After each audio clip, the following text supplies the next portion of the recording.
आपकी शिक्षा मुझे अपनी इंद्रियों पर काबू रखने में शक्ति देती है, इसके लिए मैं आपका आभारी हूँ। और जिनका प्रश्न है कि इनके पिताजी कोई दूसरी महिला के साथ रहते हैं और उनसे एक बच्चा भी है, और ये लास्ट में एक प्रश्न कर रहे हैं कि अगर मैं अपने पिता के प्रति दोष भाव करता हूँ तो क्या मुझे भगवत प्राप्ति में नहीं, दोष भाव करना ही चाहिए इस स्थिति में, क्योंकि तुम्हारे जैसा जवान पुत्र है और फिर भी वो अन्य महिला का संग कर रहे हैं और संतान उत्पन्न कर रहे हैं, तो कहीं ना कहीं वो अपनी वासनाओं के अधीन है। तो आपको अलग ही रहना चाहिए, अलग ही भाव कर लेना चाहिए। अब मानना ही नहीं चाहिए कि वो आपके पिता है, क्योंकि उन और संतान और महिला से तो फिर अब आपको अलग ही रहना उचित है। अगर आप उनका संपर्क करेंगे तो आपके जीवन की हानि हो सकती है या उनके जीवन की हानि हो सकती है। कभी आपको गुस्सा लगा, वो प्रतिकूल हुए तो आप नाराज होकर कुछ न कर बैठे, और कहीं आप बाधा पड़ेंगे तो कहीं वो कुछ कर न बैठे। इसलिए हमें लगता है दोनों अलग रहो तो अच्छा है। उनको अपने मार्ग में चलने दो, जहाँ वो जा रहे हैं तुम अच्छे मार्ग में चलो। जी, आजकल ये बहुत प्रश्न आ रहे हैं। कल भी एक प्रश्न था, हम पढ़ नहीं पाए थे। देखो, अभी तो कोई बात ही नहीं है। अभी तो 5000 वर्ष कलयुग के हुए, थोड़ा और कलयुग बढ़ने दो। भाव भ्रष्ट आचारा सब संसारा, धर्म सुने नहीं काना। महाराज जी, कल के उसमें था कि मेरे पिताजी मेरी उम्र की लड़की को घर ले आए। हाँ, तो ऐसा यहाँ जहाँ बच्ची बैठी, यहाँ एक दिन एक लड़की नहीं बैठी थी कि मेरे साथ बचपन से ऐसा मेरे घर वाले कर। दो तीन दिन हाँ, दो तीन दिन पहले, और बहुत डिप्रेशन में थी। तो ये सब राक्षसी प्रवृत्ति। इसीलिए तो कहते हैं जब तक अध्यात्म को स्वीकार नहीं करोगे, धर्म को स्वीकार नहीं करोगे, तब तक बुद्धि शुद्ध नहीं होगी। ये सब गंदी बातें बनी रहेंगी। तो हमें लगता है जो गिर रहे हैं गिरने दीजिए, अपने को संभाल लो। युवराज शर्मा जी, उड़ीसा से। महाराज जी, आपके चरणों में कोटि कोटि प्रणाम। महाराज जी, आपकी कृपा और भक्ति से यदि मुझे देवादिदेव महादेव और माँ आदि शक्ति के दर्शन होते हैं तो क्या ये भगवत प्राप्ति मानी जाएगी, या फिर ये भगवत प्राप्ति के लिए प्रभु द्वारा दिखाया गया मार्ग माना जाएगा? मार्ग। अभी भगवत प्राप्ति नहीं हो गई क्या? जैसे अब कई लोग हैं, जैसे परम पूज्य श्री रामकृष्ण परमहंस जी या परम पूज्य श्री महात्मा त्रिलंग स्वामी जी, तो ऐसे हम तो सिर्फ महादेव की भक्ति करके रुक जाते हैं। नहीं, तो ऐसा कोई सिद्धांत थोड़ी है कि महादेव का हर भक्त वैष्णव ही बने। ऐसा थोड़ी है। वो भगवान शिव पूर्ण है, कोई भगवान शंकर अपूर्ण थोड़ी है। जो श्री कृष्ण है वही शिव है, जो शिव है वही श्री कृष्ण है, कोई अंतर थोड़ी है। तो जो शिव में आसक्त है वो भी पूर्ण है, जो कृष्ण में आसक्त है वो भी पूर्ण है। तो भगवान शिव जब कृपा करते हैं तो अपने निज जनों को कहीं कहीं कृष्ण भक्ति में लगा देते हैं। जैसे नरसिंह मेहता को लगा दिया, प्रेमानंद को लगा दिया, और कितने ऐसे तो ये उनकी मौज है कि अपने किस पार्षद को कहाँ भेजते हैं। बकाया वो पूर्ण है। शिव पूर्ण कोई अधूरे थोड़ी है, अपूर्ण थोड़ी है। पूर्ण परमात्मा है महादेव जी, समझ रहे ना? गुरु जी, अब जैसे हम लोग घर में बहुत देवी देवताओं की पूजा करते हैं, राम जी, हनुमान जी, लक्ष्मी जी, सभी। प्रारंभ में तो हमें लगता है सबको ही ऐसे करता है, फिर आगे चलकर जब भक्ति रंग लाती तब वो एक में आ जाती है। अभी तो प्रारंभ में तो सबकी भक्ति ऐसी चलती है, कोई दोष नहीं है। महाराज जी, एक छोटा सा सवाल और था। अगर जैसे अब 84 जी का नियम है कि 7 दिन में 12-12 पद करके पूरा करें, मैं कोशिश करता हूँ कि एक ही दिन में 1-1 घंटे में करके पूरा। बहुत सुंदर, बहुत सुंदर, बहुत सुंदर। भगवान की बड़ी कृपा है, आप ऐसा ही किया करो, ठीक है? हाँ, बहुत। आप कहते हैं नाम जप करो आपका कल्याण हो जाएगा, भगवत प्राप्ति हो जाएगी। गुरु जी, हम श्री जी की सेवा कैसे प्राप्त करेंगे? हाँ, ये बात तुम्हारी और गंभीर है। जब श्री जी की सखी की शरण में हो जाओगे और उनकी आज्ञा के अनुसार सेवा में प्रगट में लगोगे, तो फिर अप्रकट सेवा में जो अपनी दृष्टि में नहीं आ रही है, अव्यक्त है हमारी दृष्टि से, वो दिव्य सेवा में प्रवेश आचार्य करवाते हैं। जैसे हम लोगों के आचार्य हरिवंश महाप्रभु है ना, तो हित सजनी है, हम उनकी शरण में हुए और उनकी पद्धति के अनुसार जब हम सेवा करेंगे तो आचार्य की कृपा से श्री जी की सेवा में पहुंच जाएंगे। कल्याण होना, मोक्ष होना, भगवत प्राप्ति होना ये अलग बात है, सेवा में पहुंचना अलग बात है। श्री जी की सखी रूप होकर सेवा, ये आचार्य गुरु कृपा से ही होता है। इसमें साधना बल काम नहीं करता। जब हम इस मार्ग में आए थे ना, तो एक बच्चे जैसे थे, ज्ञान मार्ग में प्रवीण होते हुए भी बिल्कुल कुछ समझ में नहीं आ रहा था। ये जो हरिवंश रस है, बिरलो समझन हार, अगर हमारे गुरुदेव भगवान कृपा न करते तो हम बिल्कुल इस रस को नहीं समझ पाते। हमारी बुद्धि ही काम नहीं कर रही थी, जो ज्ञान में काम कर रही थी वो प्रेम में काम नहीं कर रही थी प्रियालाल के। जब उनकी कृपा हुई तब समझ में आया। तो हरिवंश महाप्रभु का शरणागत होकर गुरुदेव की आज्ञा के अनुसार रस रीति से यदि सेवा की जाए तो यहाँ जो सेवा में रुचि होगी वही श्री जी की सेवा में पहुंचा दिया जाएगा। हाँ गुरु जी, हमारे माता पिता अवर्ष पदार्थ का सेवन करते हैं तो वो अपनी गति को प्राप्त होंगे। आप मत खाइए, आप अपनी गति को प्राप्त होंगे। उसी बर्तन में हमको पाना पड़ता है ना, फिर तो दीक्षा नहीं मिल सकती, फिर दीक्षा नहीं दे सकते। क्योंकि अभक्ष भोजन का तो त्याग हम जब किसी को दीक्षा देते तो 4 बातें कहते हैं। 11 माला गुरु मंत्र का नित्य जप, 12 पद चतुराशी जी के, अभक्ष भोजन का त्याग और कुसंग का त्याग। ये 4 बातें कहते हैं। शेष बातें धीरे धीरे सब सुधर जाएंगी। अभक्ष भोजन त्याग हो गया, कुसंग छूट गया, नाम जप मंत्र जप हो रहा है, वाणी पाठ हो रहा है, नाम वाणी जहाँ श्याम श्यामा तहाँ मंगल हो जाएगा। पर हम खुला वर्णन किया है कि जिस पात्र में मांस रांधा गया है उस पात्र में खीर पूड़ी भी बना के दी जाए तो अभक्ष ही रहेगा। जिस रसोई में मांस रांधा गया है उस रसोई में वैष्णव भोजन नहीं पा सकता। सुधारकाचार्य पांडे जी, राधे राधे महाराज जी, आपके चरणों में कोटि कोटि प्रणाम। हम सांसारिक दुख चिंताओं से ग्रस्त हैं महाराज जी, इनसे निकलना चाहते हैं और नहीं भी निकलना चाहते, समझें। हाँ, ये ऐसा दुख है कि इससे छूटना भी अच्छा नहीं लगता, नहीं ना। ये संसार का ऐसा दुख है कि दुख तो लगता है पर इसे गले लगाने की इच्छा होती है, इसको छोड़ने की भी इच्छा नहीं। इस प्रकार के द्वंद्व हमेशा मानसिक धरातल पर चलते रहते हैं। नौकरी, परिवार, प्रेम, समाज और मुक्ति में तदात्म बिठाकर किस तरह हम अपने जीवन को सफल बना। भोगैश्वर्य प्रसक्तानां तयापहृत्य चेतसाम व्यवसायत्मिका बुद्धि समाधो न विधीयते। भगवान श्री कृष्ण ने कहा जिनका चित्त भोग और ऐश्वर्य ने अपहृत कर लिया है वो कभी भगवत प्राप्ति का चिंतन ही नहीं कर सकते कि ये सब कुछ छोड़कर भगवत प्राप्ति करे। इतना ये मीठा जहर है कि इसे खाने में अच्छा लगता है, परिणाम में दुख होता है, लेकिन भोगने में अच्छा लगता है। इससे अलग जीवन जीना मतलब कभी कभी तो उत्साह ही नहीं बनेगा, ऐसा लगेगा मैं कैसे छोड़ सकता हूँ। लेकिन यही हमारा भ्रम है। इसी भ्रम को दूर करने के लिए साधना है। यदि हम साधना करेंगे तो हमारे अंदर सुंदर ज्ञान जागृत हो जाएगा, तब फिर ये सब छूटेगा, पहले नहीं छोड़ना। साधना के प्रथम चरण में क्या करना होगा? नाम जप। उठते बैठते चलते फिरते खाते पीते स्नान करो या ना करो, जैसी भी परिस्थिति में हो, इसीलिए नाम जप सर्वोपरि है। फिर नाम जप के प्रताप से फिर गुरु जी की शरणागति और गुरु से फिर गुरु मंत्र लेकर नियम पूर्वक फिर साधना करना। फिर उसमें कई प्रकार की साधनाएं होती। पहले तुम नाम जप पकड़ो, खान पान संभालो। खान पान ठीक है तो बस नाम जप पकड़ो, जो नाम तुम्हें प्रिय लगे वो नाम बराबर उसका चिंतन करो। जैसे राधा, तो रा बड़ा की मात्रा धा, ये लिखो दिमाग में। लिख गया? आप लिखे अभी? और बार बार इसी को लिखो और बार बार अंदर से उच्चारण करो, राधा राधा आप देखना कितनी शांति आपको मिलने लगेगी। इसी से शांति मिलने लगेगी। इसी से आपका जब हमारा संसार का चिंतन छूटेगा ना और प्रभु का चिंतन होगा तो एक आनंद की अनुभूति होती है। पहले पाप नष्ट होते हैं इसलिए जलन होती है, और फिर जहाँ पाप नष्ट हुए तो आनंद की अनुभूति होती है। आप इसी को शुरू करो, नाम जप करना। अभी आपने बोला कि गुरु मंत्र को लेके जाप करना चाहिए जी, और उसके बाद आपने ये भी बोला कि जिस नाम में रुचि हो जी। तो गुरु मंत्र करते करते पहले सुनो, प्रारंभ में जिस नाम में रुचि हो, इसलिए कि आपने गुरु नहीं बनाया। प्रारंभ में जिस नाम में रुचि हो जपो।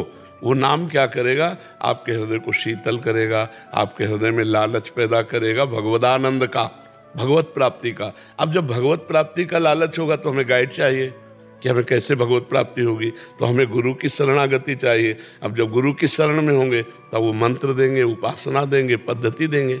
समझ लेना। गुरु मंत्र करते करते मेरा मंत्र महामंत्र में बदल गया अपने आप। मतलब जैसे मैं ये कमजोरी, हम इसे प्रशंसा नहीं कहेंगे, इसे हम कमजोरी कहेंगे कि आपकी अभी गुरु मंत्र में निष्ठा नहीं आई। नहीं, ऐसे थोड़ी कि गुरु मंत्र जपते जपते कुछ और चलने लगे। ये कमजोरी है साधक की। साधक अभी परिपक्व नहीं हुआ। नहीं तो जो गुरु मंत्र चल रहा है उसी गुरु निष्ठा में हम स्थित हैं। भूल करके रसना कटो जो अन रटो, निरख अन फुटो नयन, श्रवण फुटो जो अन सुनो, श्री राधा जस बहन। हमारी जबान कट जाए यदि हम और कुछ जपें, हमारे नेत्र फूट जाए जो और कुछ देखें, हमारे कान फूट जाए जो और कुछ सुने।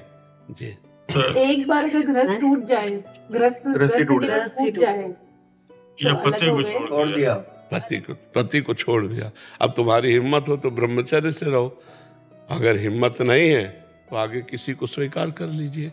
भाई देखो, इसमें हमें तो ये देखना होगा कि व्यभिचार से अच्छा है किसी एक पुरुष को स्वीकार करके धर्म पूर्वक जिया जाए। नहीं, 4 लोगों से अगर हम मान लो ब्रह्मचारी नहीं रह सकते और इधर उधर गंदी हरकत करें, तो उस हरकत से अच्छा है किसी एक सात्विक पुरुष को स्वीकार करके भगवत आराधना करें। और इधर उधर मन भटकाने से ठीक नहीं है। ये बढ़िया है कि किसी एक पुरुष का आश्रय लेकर के निकल जाए, जिंदगी पार कर ले। पर ये देखना है कि अगर ब्रह्मचर्य रह सकते हैं तो मानो कि भगवान ने संसार से उद्धार के लिए आपको संबंध विच्छेद कर दिया। अब आप ब्रह्मचर्य से रहकर भजन करो। अगर ये क्षमता नहीं है तो फिर किसी एक पुरुष को स्वीकार कर लेना चाहिए। सोनी जी जैसलमेर से। राधे राधे। राधे राधे महाराज जी, आपके चरणों में कोटि कोटि प्रणाम। महाराज जी, आपके बताने में इतना तो समझ आएगा कि भक्ति ही शक्ति है। महाराज जी, कुछ वर्ष के इंतजार के बाद पिछले वर्ष हमें संतान, इनको कह रहे हैं कि अपने संतान की प्राप्ति हुई। पत्नी ने खूब स्तुति सुनाई, राम स्तुति सुनाई। सुबह वो श्री जी के पास चले गई, अगली सुबह ही बच्चा जो भी हुआ था। कुछ दिनों बाद पूज्य माता जी चले गई। फिर अभी पत्नी कह रही कि अभी अगला बच्चे होंगे तो हम नाम नहीं सुनाएंगे, और डरने लग गई है कि नाम से चलेगी। ना सुनाओगी तो जितने दिन जीना है उतने दिन ही तो जीना है। मैं ये थोड़ा समझाना, मतलब पूरा बताना चाहता हूँ। अभी हमारे मन में प्रारब्ध को लेके आपके बल से हमें तय है कि हम उसको सामना कर रहे हैं, लेकिन हमको उसके लिए कोई डर नहीं है, कोई वो पश्चाताप नहीं है, कुछ भी नहीं है। लेकिन वो ये डरती है कि किसी भी बच्चे को या आने वाले जो भी हमारा रहेगा बच्चा, उसको नाम सुनाने में भय रहता है। वो ऐसा संयोग बन गया कि आपने नाम सुनाया और वो पधार गया, तो इसलिए उनको डर बैठ गया। मतलब ऐसा है कि वो जब था एकदम स्वस्थ था, ठीक है, और मतलब वो जब भी रोता था तो उसको श्री राम स्तुति या राधा नाम जाप करते तो वो एकदम शांत हो जाता था, एकदम शांत। देखो, वो पुण्यात्मा जीव था, इतने दिन के लिए आया था, तो भगवान नाम सुन करके उसका काम पूरा हो गया, वो भगवान को प्राप्त। उसका मार्ग बता दो कि उस भय नहीं लगे बस। नहीं, भय देखो ये संयोग बैठ गया। नहीं तो तुलसीदास जी तो राम राम कह के ही पैदा हुए थे। राम बोला नाम इसीलिए पड़ा था कि जन्म लेते ही बोले राम राम, वो रोए नहीं थे। तो बहुत बड़ी आयु प्राप्त करके शरीर पूरा किया।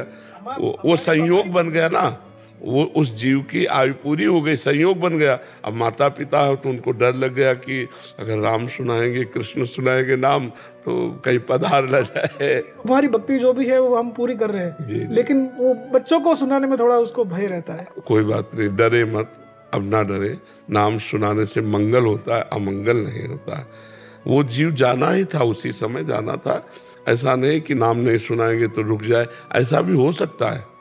क्या हो सकता है कि इस बार नाम ना सुनाओगे, वो बना रहेगा। तो वो ऐसे छल करती रहती है, ऐसा संयोग बैठालती रहती है कि दिमाग में आता है कि यार सही बात है क्या, ऐसा कैसे हो सकता है। अमर हो जाएगा, वो दिव्य हो जाएगा। भगवान का नाम जो है बड़ा मंगलमय है, पर संयोग ऐसा बैठाल देगी कि यार वृंदावन चलते हैं, अब कुछ गड़बड़ हो गया, चलो। फिर 10-5 दिन बाद तैयारी, वृंदावन चलते, फिर गड़बड़ हो गया।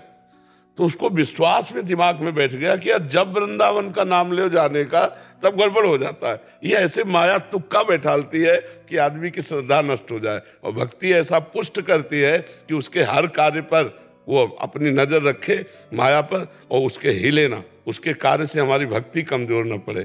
तो ये बात समझ लो कि माया कुछ न कुछ ऐसी घटनाएं मिलाती रहेगी जिससे आपको भगवान से अविश्वास हो जाए। एक आया था प्रश्न महाराज जी कल परसों में कि जब भी वृंदावन आओ तो मेरा एक्सीडेंट होता है। हाँ, अभी तो डर लगता है कि अभी कहाँ टूटेगी। हम सेनपुर है, वहाँ कुछ दिन रुके, कई वर्ष रुके गंगा के किनारे। बहुत जंगल है, एकांत है, वहाँ किसी का आना जाना नहीं। तो एक किसान आदमी तो भैंस उनके थी, तो एक दिन आए, उन्होंने कहा सरकार हम पेड़ा बना के लावे घर से। हम कहा ले आओ भाई। तो ले आए, तो किलो 2 किलो जैसे पेड़ा। तो 1-2 संत थे, मिल के पा लिया। वहाँ केवल 2 रोटी और अरहर की दाल मिलती थी बस 24 घंटे में। तो बिल्कुल गरीब आश्रम, वहाँ कुछ ऐसा नहीं। तो उन्होंने कहा सरकार रोज ले आया करे। हम कहा ले आया करो। तो 7 दिन लाए, वो भैंस मर गई, वही जिसके पेड़ा लगा है। अब अगले दिन ला वो आए, ला पेड़ा आए। तो अब पूछा गाँव वालों से, बोले कभी ले आएंगे? क्यों? बोले आपको 7 दिन जिस भैंस के दूध का पेड़ा पवा वही भैंस मर गई। वो कह रहे हैं ये माया ऐसे तुक्का लगा देती है कि फिर जीव को विश्वास होना मुश्किल हो जाता है भगवान पे। शिंदो जी दिल्ली से। राधे राधे महाराज जी, राधा राधा। महाराज जी, संसारिक रिश्तों का क्या मोल है? इनसे बिछुड़ने में इतना दुख क्यों होता? हमसे पूछती हो? जिसने कोई मोल ही नहीं रखा, रद्दी कागज की तरह मिटा दिया, उससे पूछती हो कि संसारिक रिश्तों का क्या मोल है? महाराज जी, इनसे बिछड़ते हैं तो बहुत दुख होता है। इसी के लिए तो बाबा जी बोले थे, जब घर में हम अपनी माँ को देखा, बहुत प्यार माँ से था, तो लगा ये मरेगी तो हम फिर जिएंगे कैसे। तो लगा एक ऐसा यार चुनो जो कभी छूटे ना, कभी बिछुड़े ना, कभी दूर ना हो। तो वो निकले श्री भगवान ही ऐसे मित्र। तो बचपन से फिर उन्हीं की मित्रता की। अगर संबंधों का वास्तविक सुख लेना चाहते हो तो सब में भगवान की भावना करो। पुत्र में भगवान की भावना करो, पति में भगवान की भावना करो, पत्नी में भगवान की भावना करो। जो जो अपने रिश्ते नाते हैं सब में भगवान की भावना करो, तो तुम दुख से बच जाओगी। नहीं तो हर संबंध दुख देता है। मिलने में सुख, बिछुड़ने में दुख, यही संसार की रीति चलती है। और यहाँ बिछुड़ना पड़ेगा क्योंकि इसका नाम मृत्यु लोक है। कब कौन बिछुड़ जाए पता नहीं। ये आसक्ति बहुत दुख देती है। आसक्ति, मान लो आपसे प्यार है, आपसे आसक्ति हो, आप चले गए, तो वो हृदय व्यथित रहेगा, वो जलता रहेगा। हमें लगता है इसलिए भगवत भाव से किया जाए तो भगवान सब रूपों में है। तो ये भाव ही इतना महिमामय है कि दुख नहीं होगा। ये दुख नहीं होगा। सब में भगवान का भाव करो तो दुख नहीं होगा। भगवान के भाव के बिना जो संबंध है वो बिना दुख दिए जाएगा नहीं, वो दुख दे के ही जाएगा। मेरा पुत्र 20 साल की उम्र में अकाल मृत्यु को प्राप्त हो। हाँ, ऐसा होता। तो अब उस चीज से बाहर आने में दिक्कत। हाँ बिल्कुल, लेकिन बाहर आ जाओ तो अच्छा, नहीं तो तुम भी चली जाओगे। सोचते सोचते तुम भी चली जाओगी, इस मनुष्य जीवन को व्यर्थ कर दोगी। हमें लगता है जल्दी से जल्दी बाहर आ जाओ और अपना काम मनाओ, अपने पुत्र का भी मंगल करो, नाम जप करो और पुत्र को दो तो अकाल मृत्यु हो गई, उसका भी मंगल हो जाएगा। और नाम जप करो, आप अपना भी मंगल कर लो। अब दुख किए तो कुछ हाथ लगना नहीं है। मान लो रोज बैठ के 2-4 घंटा चिंतन करो, रो उसका, तो ना उसका मंगल होगा ना आपका मंगल होगा। अब रोने से हटो और भगवान का नाम स्मरण करो और वो नाम उसको दो कि उस जीवात्मा जो हमारा पुत्र बना था उसका मंगल हो, तो उसका भी मंगल होगा, आपका भी मंगल होगा।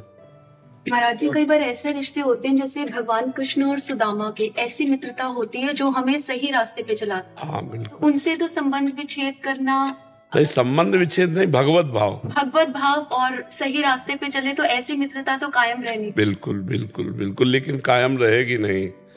ये माया क्षेत्र है, कहीं न कहीं प्रतिकूलता आ जाएगी, कहीं न कहीं विक्षेप पड़ जाएगा।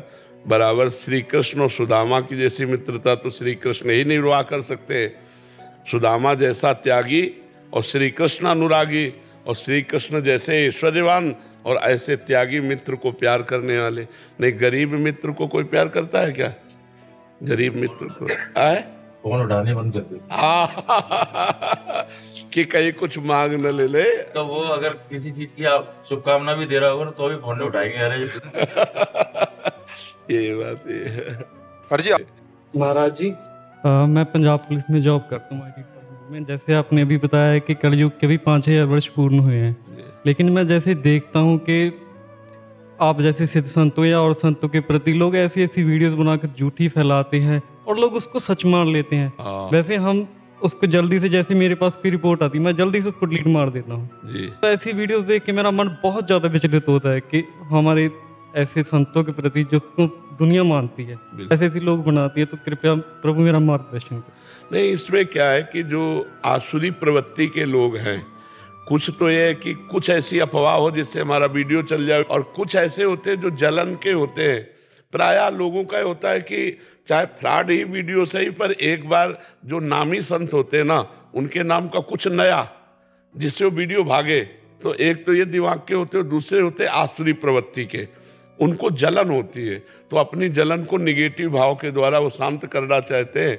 तो हमें चाहिए ऐसे दोनों लोगों को प्रणाम करके उनसे कोई मतलब न रखे और उनके बनाए हुए वीडियो दृश्य आदि ना देखे, अपने को बचा ले, नहीं तो कुसंग होता है, उसे संशय हो जाता है। जैसे ही प्रभु मैं ऐसी वीडियो देख रहा हूँ जिसको हम पूछते हैं संतों को, बिल्कुल खून ऐसे बढ़ जाता है। बिल्कुल बिल्कुल बिल्कुल बिल्कुल। महाराज जी, जैसे आप पाखंड से दूर रहने को बोलते हो ना, आपकी फोटो लगा के लोग लिखते हैं गाय को इस दिन दान देना चाहिए, ये करना चाहिए। हमारी माता जी खुद देखते थे, उन्होंने बोला बेटे देखो आप वाले बाबा जी ये करने, मैं कहा नहीं कभी नहीं। क्या वो आपका छवि लगा दिया और अपने विचार लिखना शुरू कर दिए? अच्छा, वो कहाँ तक रोकते रहे महाराज जी? चैनल बने हैं पूरे के पूरे, अच्छा आपके नाम से ही महाराज जी हजारों चैनल बने हुए हैं। नहीं कमाने खाने। हर रोज हमारे पास इतनी ज्यादा कंप्लेंट्स आ रही हैं, जैसे पहले एक दिन में 10 आती थी, अब हजार आ रही है। किसी को डिजिटल अरेस्ट कर रही है, किसी के मोबाइल। सोशल मीडिया का इनके पास ये क्या आईटी डिपार्टमेंट में ऐसा कह रहे हैं कि उनमें जैसे स्टेट या इनके इलाके की इतनी सारी कोई बैंक की फ्रॉड गिरी हो गई, या कोई फोन करके किसी ने, बैंक वाले ने फोन किया अपना ATM कार्ड नंबर दो और उसके सारे पैसे। अरे एक बीच में निकाल दिया था, नहीं रहे प्रेमानंद जी अपने बीच में। अब उसका वीडियो चले भाई किसी तरह भी तो इनके पास फोन आए कि है कि नहीं, का भाई आप तो हमेशा प्रभु हमारे दिल में अमर हैं। महाराज जी आपने जो कृपा बरसाई है ना, मतलब महाराज जी हम लोग शब्दों से बयान नहीं करते। नहीं, भगवान सोचे महाराज जी मुक्त कर दिया, घर में राधा नाम चालू कर दिया, मतलब भगवान की कृपा। हाँ, एक जवान लड़के के पास एक ऑप्शन बन गया है कि बाबा जी हैं, हमें संभाल लेंगे। जी